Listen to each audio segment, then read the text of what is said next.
தேவனே நான் ஓமதண்டையில் இன்னும் நெருங்கி சேர்வதே என் ஆவல் பூமியில். ஓசியா புஸ்தகம் 6ஆம் அதிகாரம் 4-5 கொஞ்சம் வாசிங்களேன். எப்பிராயிமே உனக்கு என்ன செய்வேன், யூதாவே உனக்கு என்ன செய்வேன். உங்கள் பக்தி காலையில் காணும் மேகத்தை போலவும், உங்கள் பக்தி காலையில் காணும் மேகத்தை போலவும், விடியற் காலையில் தோன்றும் பனியை போலவும் ஒழிந்து போகிறது. விடியற் காலையில் தோன்றும் பனியை போலவும் ஒழிந்து போகிறது.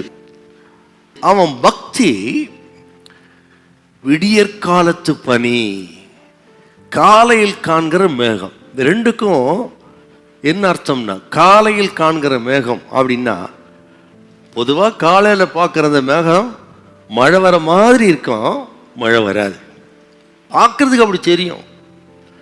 அதை போல இவன் பக்தி இருக்குதான். பார்க்கறதுக்கு பக்திமான போல இருக்கிறான், ஆனால் உள்ள பக்தி இல்லைப்பா.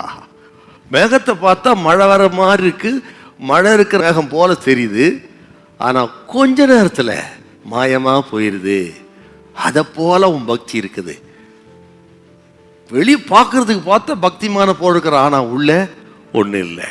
விடியற்காலத்து பனி. ஆக விடியற்காலத்து பனின்னு பார்த்தீங்கன்னா, விடிய காலத்தில் பனி இறங்கும், சூரியன் உதிச்ச உடனே காணாமலேயே போயிடும். அதை போல இவன் பக்தி நல்லா ஓன்னு வரும், சோதனை வந்தா இல்லாமலேயே போயிடும். அது என்ன பக்தி? ஒரு போராட்டம் பிரச்சனை வந்தா அப்போதான் அவன் யாருன்னு தெரியும். போய் வீச்சறிவாளை எடுக்கிறதும், கோர்ட்டுக்கு போகிறதும், எனக்கு போலீஸை தெரியும், அவரை தெரியும், இவரை தெரியுன்றதும், அது வரலும் பக்த கோடி தான். அது வரலும் பாட்டு தான், ஆட்டம் தான், காலையில் ஜபந்தான். நம்ம வீடுகளில் அப்படி நடக்குதா இல்லைங்களா? இஸ்ரவேல் ஜனம் அப்படி இருக்கிறாங்க. அவன் மட்டும் இல்லை, நம்மிடத்திலேயும் அப்படிப்பட்ட பக்தி. அதெல்லாம் மாறணும். உண்மையான பக்திக்கு நாம் திரும்புவோம். அப்படிப்பட்ட அந்த பக்திக்கு தண்டனை உண்டு. 6:5 உன்மேல் வரும் தண்டனை வெளிச்சத்தை போல் வெளிப்படும். அது என்ன வெளிச்சத்தை போல் வெளிப்படும்? ஊர் அறிய உன்னை தண்டிப்பான்றாருங்க. இப்படி மாய்மால பக்தி இருந்தால், காலையில் காண்கிற மேகம் விடியற் காலத்து பனியை போல மாய்மாலமான பக்தி இருந்தா ஊரே அறிய உன்னை நான் தண்டிப்பேங்கிறார். பார்த்தீங்களா? அதான் சொன்ன, பாவத்துக்கு தண்டனை கொடுப்பதில் பட்சபாதம் இல்லாது. அதனால இதெல்லாம் ஒரு எச்சரிப்பு. இப்படி சொல்றதுனால கர்த்தருடைய பிள்ளைகளை ஆண்டபடி தண்டிப்பார் நான் சொல்லலை. இதெல்லாம் ஒரு எச்சரிப்பாக எடுத்துக்கிட்டு நம்ம பக்தி சுத்தமாக இருக்கணுங்க.